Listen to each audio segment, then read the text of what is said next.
Periods के बारे में। यह एक ऐसी प्रॉब्लम है जो हर महिला को अपने लाइफ टाइम में कभी ना कभी होती है। इरेगुलर पीरियड्स जानने से पहले ये जानना जरूरी है कि हम रेगुलर पीरियड्स किसे कहते हैं। जैसे कि हम सब जानते हैं, जब एक लड़की युवावस्था में आती है तो उसकी मेंस्ट्रुएशन माहवारी आना स्टार्ट होती है।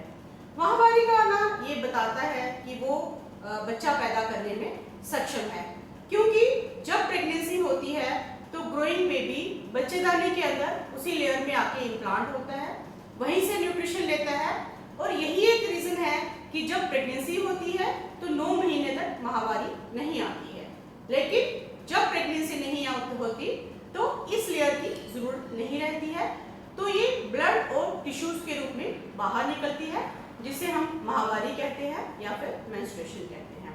ये हर महीने होती है, तभी इसको मेंस्ट्रुअल साइकिल कहते हैं। यूजुअली ये 12 से 13 साल की उम्र में लड़कियों में स्टार्ट होती है, लेकिन इसकी एक एवरेज रेंज है, ये 10 साल से लेके 16 साल तक कभी भी स्टार्ट हो सकती है। हाँ, अगर 16 साल तक ये किसी लड़की को नहीं आती है तब हमें उसकी कुछ टेस्ट कराने की जरूरत रहती है कि क्या कारण है उसको माहवारी क्यों नहीं आई है। तो माहवारी में हम 3 चीजें देखते हैं। एक तो उसकी रेगुलरिटी कि वो कितनी रेगुलर है। नॉर्मली इसका साइकिल 28 डेज का साइकिल रहता है, लेकिन ऐसा भी नहीं है कि 28 डेज फिक्स है, इसमें प्लस माइनस 7 डेज रहता है। 7 दिन ये पहले भी हो सकती है और हफ्ता एक बाद में भी हो सकती है। सो इसका साइकिल 21 डेज से लेके 35 डेज तक रहता है। किसी महिला को अगर हर महीने 21 या 22 डेज के बाद माहवारी आती है तो ये उसका रेगुलर साइकिल है, और अगर किसी को 35 डेज में आ रही है तो ये उसका रेगुलर साइकिल है। हाँ, अगर उसको 21 डेज से पहले आती है या फिर 35 डेज के बाद आती है और साल में अगर 3 बार ऐसा हो रहा है तो ये नॉर्मल नहीं है, इसको हम इरेगुलर पीरियड्स कहते हैं। दूसरा हम पीरियड्स में देखते हैं कि कितनी ब्लीडिंग हो रही है। नॉर्मली 3 से 7 डेज के लिए ब्लीडिंग होना नॉर्मल है। अगर किसी महिला को 3 दिन से कम ब्लीडिंग हो रही है, 2 दिन से कम रह रही है या फिर 7 दिन से ज्यादा रह रही है और उसको क्लॉट्स पास हो रही है, पैड उसको बार बार चेंज करना पड़ रहा है, नॉर्मली अपनी रूटीन एक्टिविटीज नहीं कर पा रही है, उसको कमजोरी हो रही है, तो ये नॉर्मल नहीं है, इसको टेस्ट कराने की जरूरत है। तीसरा हम देखते हैं कि इसमें एसोसिएटेड पेन पेशेंट को कितनी हो रही है। अगर तो उसको माइल्ड टू मॉडरेट पेन हो रही है और किसी 1 या 2 टेबलेट लेने से फर्क पड़ रहा है और ये पेन 1 या 2 दिन पहले स्टार्ट होती है और 1 या 1.5 दिन के बाद माहवारी आने के बाद ये खत्म हो जाती है और उसकी नॉर्मल दिनचर्या जो रूटीन डेली रूटीन है वो उसकी अफेक्ट नहीं होती है, तो ये नॉर्मल है। अगर उसको बहुत ज्यादा पेन हो रही है, इंजेक्शंस की जरूरत पड़ रही है, वो अपनी नॉर्मल रूटीन एक्टिविटीज नहीं कर पा रही है, स्कूल नहीं जा पा रही है, ऑफिस नहीं जा पा रही है या फिर अपने डेली जो रूटीन काम है वो नहीं कर पा रही है और पेन या तो जैसे जैसे पीरियड्स बढ़ते हैं वैसे वैसे उसको पेन बढ़ रही है, उसको हफ्ता 10 दिन या फिर 15 दिन के लिए पेन रह रही है, तो ये नॉर्मल नहीं है, इसको भी टेस्ट कराने की जरूरत है, इन्वेस्टिगेशन की जरूरत है। तो रेगुलर पीरियड्स मींस कि 21 दिन से और 35 दिन के बीच का आना। अगर इसमें एबनॉर्मेलिटी होती है और अगर साल में 3 से ज्यादा बार होती है तो हम इसको इरेगुलर पीरियड्स कहते हैं। इसके मुख्य तौर पे 2 कारण हैं, एक फिजियोलॉजिकल है और एक पैथोलॉजिकल है। फिजियोलॉजिकल मींस जिंदगी के कुछ ऐसे टाइम्स जिसमें हमारी बॉडी के अंदर हार्मोन चेंजेस होने की वजह से हमारे पीरियड्स इरेगुलर हो जाते हैं। लाइक जैसे लड़कियों में जब मेनार्की स्टार्ट होती है, जब उसको पहली बार माहवारी आती है तो उसके माहवारी आने के 6 महीने, साल, 1.5 साल या कभी कभी 2 साल भी लड़कियों को इरेगुलर माहवारी रह सकती है। उसमें ऐसा होता है कि बॉडी को सेट होने में थोड़ा टाइम लगता है। दूसरा दौर तब आता है जब वो बच्चे को दूध पिला रही होती है, उस समय भी उसकी माहवारी इरेगुलर हो जाती है, उसमें भी 6 महीने या 1 साल तक उसको माहवारी नहीं आती है। लेकिन कभी कभी कोई महिलाएं जो अपने बच्चे को एक्सक्लूसिवली ब्रेस्ट फीड करवाती हैं उसमें वो 2 साल तक भी उनको माहवारी नहीं आ सकती है। तीसरा दौर रहता है मीनोपॉज के 1-2 साल पहले, जिसको हम पेरीमीनोपॉज कहते हैं। उस समय भी हमारे फंक्शनल एग्स कम रह जाते हैं, हार्मोन्स चेंज होने की वजह से उसकी माहवारी इरेगुलर हो जाती है। तो ये नॉर्मल है इस समय माहवारी का इरेगुलर होना, इसमें कोई जांच की जरूरत नहीं रहती है। लेकिन हाँ, अगर पैथोलॉजिकल रीजंस मींस कि बीमारी की वजह से माहवारी का इरेगुलर होना, सो इसमें बहुत सारे रीजंस एज रिलेटेड होते हैं और यंग एडोलेसेंट गर्ल्स में हार्मोन्स का इम्बैलेंस होना एक बहुत बड़ा कारण है। और उसमें भी हार्मोन्स इम्बैलेंस क्यों होते हैं उसके कुछ मुख्य रूप से कारण हैं और स्ट्रेस उनमें से एक बहुत बड़ा कारण है। किसी तरह का स्ट्रेस, फिजिकल स्ट्रेस हो या मेंटल स्ट्रेस हो, उसमें हमारे पीरियड्स इरेगुलर हो जाते हैं। एक्चुअली ये हमारा एक HPO एक्सिस होता है जिसको हम हाइपोथैलेमो पिट्यूटरी ओवेरियन एक्सिस कहते हैं। तो इसकी वजह से हमें हर महीने माहवारी आती है।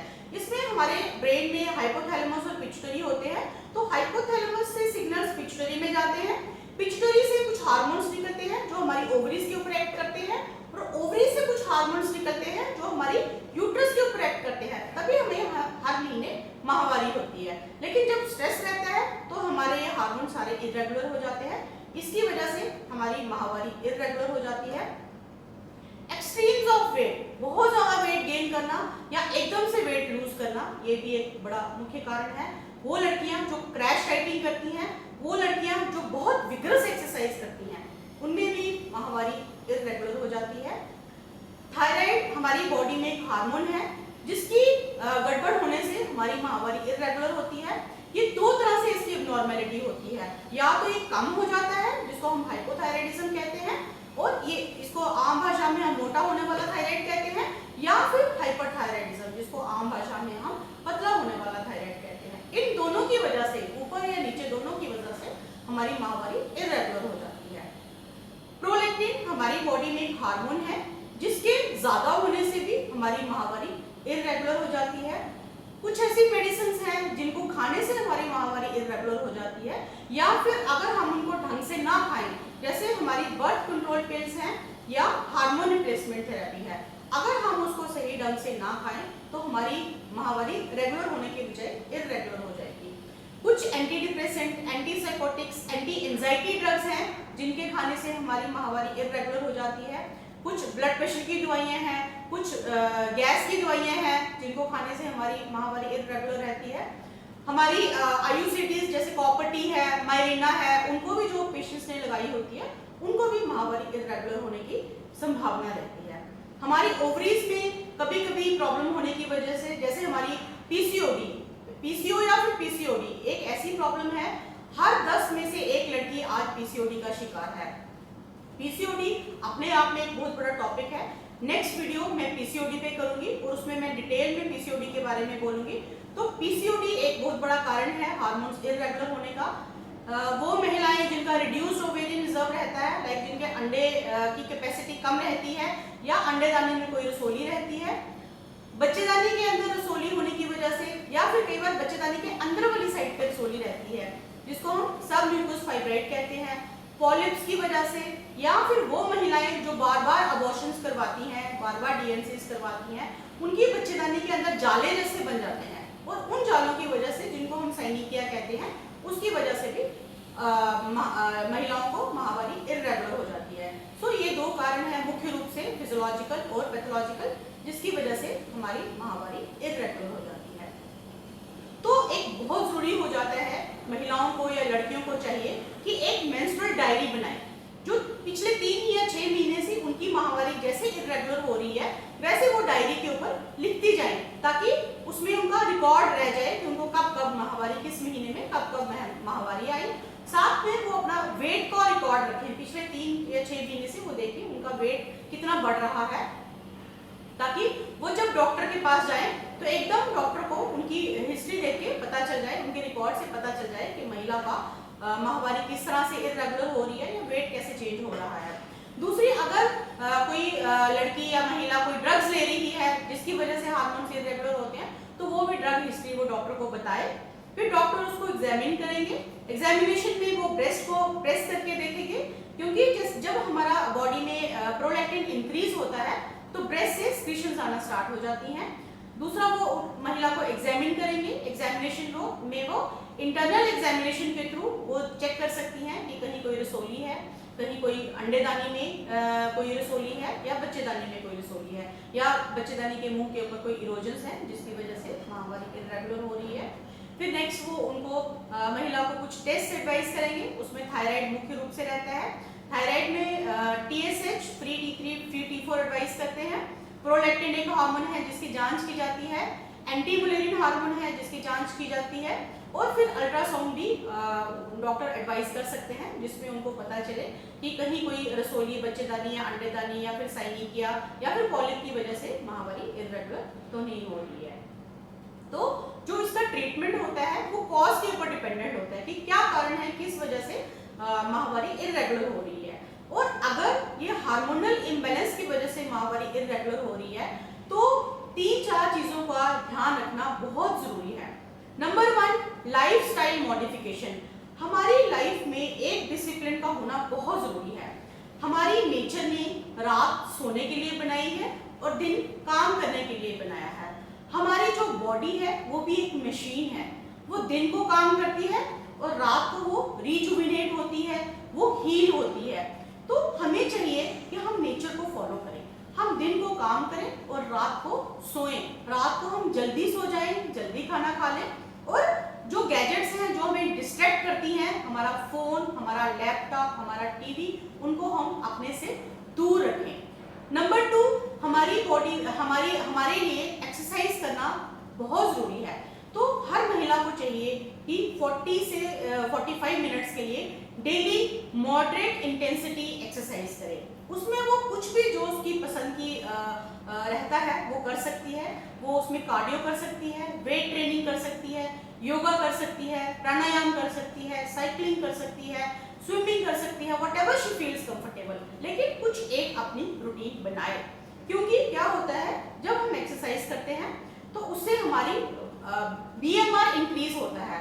हमारा BMR इंक्रीज होने की वजह से वो फैट को एक्यूमुलेट नहीं होने देता, हमारी बोन्स को स्ट्रेंथ मिलती है, हमारे ब्रेन से एंडोर्फिन्स, जिनको हम हैप्पी हार्मोन्स कहते हैं, वो रिलीज होते हैं जो हमारे स्ट्रेस को दूर करते हैं।